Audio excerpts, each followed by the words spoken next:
आज दिनांक को माननीय विशेष न्यायाधीश महोदय श्री देवेंद्र कुमार मिश्रा साहब के न्यायालय में पुलिस थाना पलासिया विरुद्ध श्वेता आदि, जिस प्रकरण को हम चर्चित रूप में हनी ट्रैप प्रकरण के नाम से जानते हैं, इस मामले में आरोप तर्क पे आज ये मामला नियत था और माननीय न्यायालय द्वारा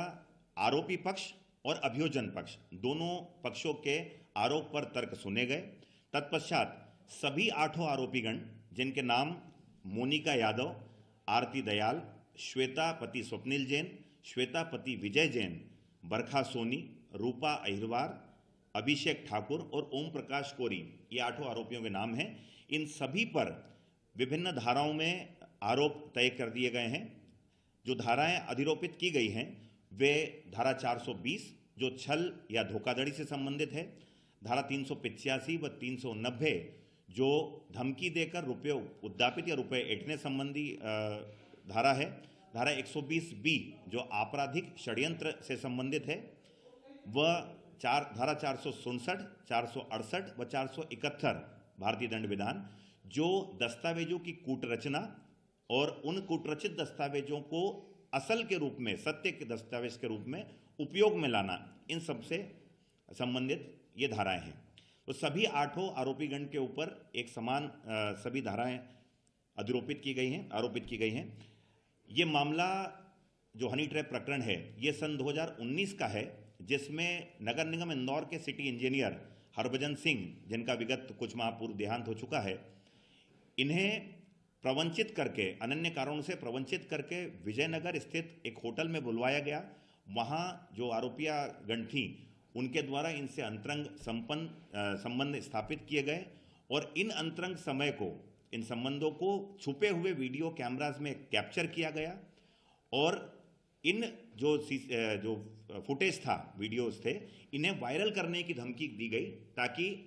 हरभजन सिंह जो फरियादी हैं उनके ख्याति को क्षति पहुंचाई जा सके। झूठा बलात्कार का आरोप की धमकी, झूठे अपराधिक प्राकृतिक मैथुन की रिपोर्ट करने की धमकी दी गई। इस प्रकार उनसे 3 करोड़ रुपए तक की मांग की गई थी और जिसमें 60,000 रुपये तो कैश और वाया चेक, वाया अकाउंट, ये हरभजन सिंह द्वारा प्रदान भी कर दिया गया था। तो इस प्रकार का ये कुल अपराध है और साथ ही झूठे पहचान,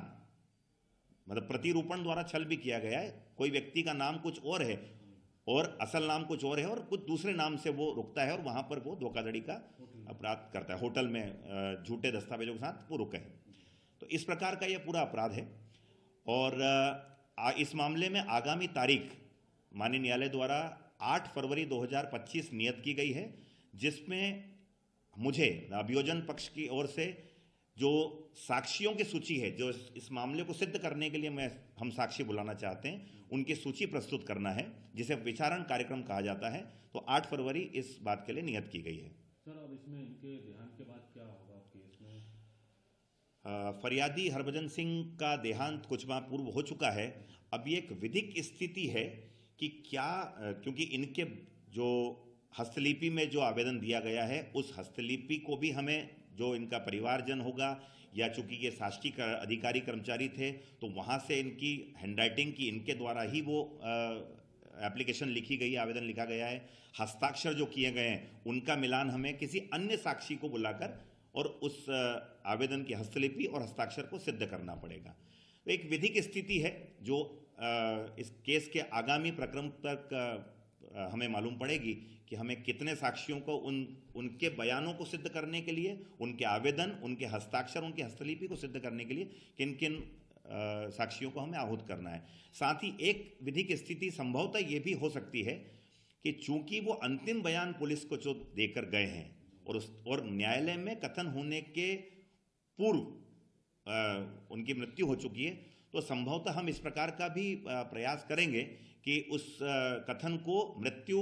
पूर्व कथन, मृत्युकालीन कथन, जिसे डाइंग डिक्लेरेशन कहा जाता है, इसके रूप में भी अगर संभावना होगी तो वो भी हम तलाश के माननीय न्यायालय के समक्ष प्रस्तुत करेंगे। इन मामले में कितने साल तक की सजा होगी? इन मामले में चूंकि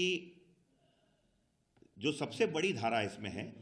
467, 471, 468 ये धाराएं कूट रचना से संबंधित है, तो इसमें आजीवन कारावास तक की भी सजा से यह मामला दंडनीय है। और 120B जो आपराधिक षड्यंत्र की धारा लगी है, उसमें अलग से कोई सजा का प्रावधान नहीं होता है। जो मूल अपराध की सजा होगी, अगर वो अपराध सिद्ध होता है तो आपराधिक षड्यंत्र में अन्य सभी आरोपीगण को सम्मिलित करते हुए, संगठन दिखाते हुए, और मूल अपराध की सजा इसमें होती है। अभिजीत सिंह राठौर, लोक अभियोजक, जिला एवं सत्र न्यायालय, इंदौर।